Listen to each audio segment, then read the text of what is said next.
Hello friends, welcome to Education for All. जैसा कि आपकी स्क्रीन पर दिख रहा है कि मुख्यमंत्री जी ने कहा है यूपी के, ठीक है, ये सीएम साहब की बात हो रही है यूपी के योगी आदित्यनाथ जी की। वे कह रहे हैं कि सभी विभागों में खाली पदों पर बिना विलंब की जाए नियुक्ति। मुख्यमंत्री जी, आपके कहने से कुछ नहीं होगा।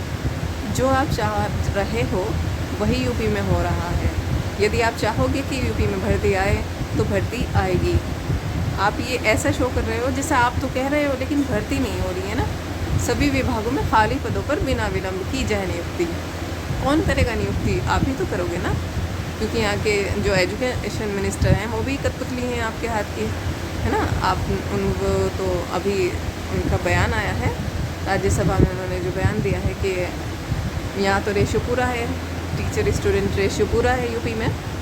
तो आप देख सकते हैं, तो आप मतलब यूपी टेट या बीएड बीटीसी ये यूपी में बंद क्यों नहीं करा देते, है ना। यहाँ पे तो टीचर स्टूडेंट रेशो पूरा है, तो यहाँ तो ऐसी फैक्ट्री बंद हो जानी चाहिए जहाँ मतलब जिन एम्प्लॉयज़ की ज़रूरत ही नहीं है यूपी में, तो वे फैक्ट्री भी बंद होनी चाहिए। तो उनसे आप पैसा क्यों ऐंठ रहे हो? ठीक है, तो मतलब बच्चों को बस परेशान करना है। एक ये कि मतलब प्राइमरी से बीएड को बाहर कर दिया है। बीटीसी एलिजिबल है, जो लो लेवल की क्लास है, फिर भी बीएड अपर क्लास है, उनको एलिजिबल कैसे कह सकते हो आप? लेकिन ये सुप्रीम कोर्ट का फैसला है, इस पर तो कोई कुछ नहीं कह सकता। बट हाँ, आप एटलीस्ट वैकेंसी तो निकाल सकते हो यूपी में।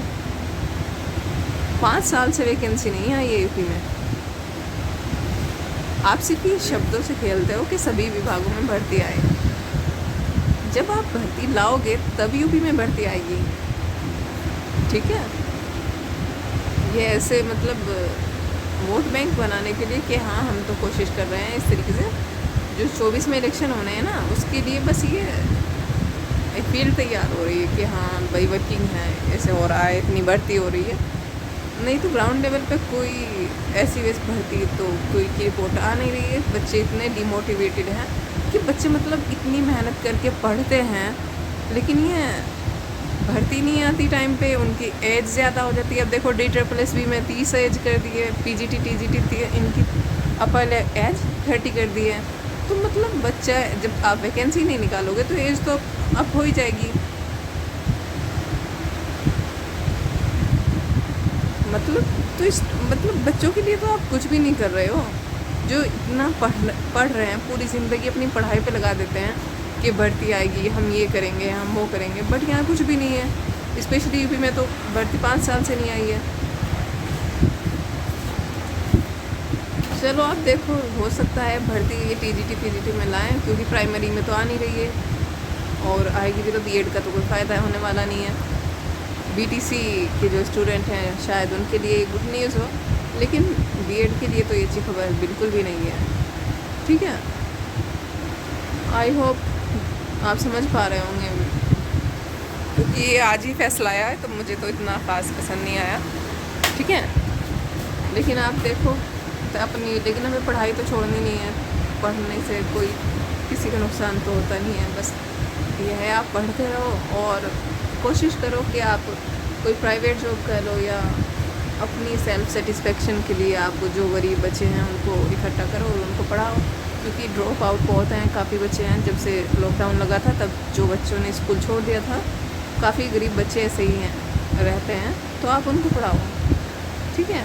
उससे एटलीस्ट आपको सेल्फ सेटिस्फेक्शन तो मिलेगा कि हमने अब तक पढ़ा, अब हम वो किसी को पढ़ा रहे हैं, वो कुछ काम तो आ रहा है। भले ही आप फाइनेंशियली इतना नहीं कमा वो कर पाओगे, लेकिन आप खुद को एक संतुष्टि रहेगी कि हाँ हमने पढ़ा तो हम किसी के काम आ रहे हैं, ठीक है।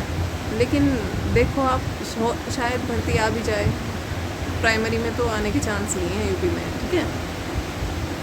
लेकिन आपको डीमोटिवेट नहीं होना है। आप TGT के लिए अप्लाई कर सकते हो, बीएड वाले। तो आप यही कर सकते हो कि आप अपने सब्जेक्ट पर फोकस करो, ठीक है। अपने सब्जेक्ट पर इतनी अच्छी पकड़ बना लो कि आप जैसे ही TGT की भर्ती आए तो आप उसमें अपनी एक सीट पक्की कर लो, ठीक है। तो बस यही आपसे डिस्कस करना था कि बीएड प्राइमरी से बीएड को बाहर कर दिया गया है। तो आप अपनी मोटिवेटेड रहिए, बस यही कह सकते हैं कि पढ़ते रहिए और पढ़ाते रहिए। गरीब बच्चों को अपने आसपास देखो, उन्हें इकट्ठा करो और उनको पढ़ाओ। इससे आपको संतुष्टि, एटलीस्ट आप सेल्फ सेटिस्फाइड तो रहोगे। ठीक है, तो पढ़ते रहिए। फिर आपसे मुलाकात होती है इसी चैनल पर। तब तक के लिए टेक केयर, बाय बाय।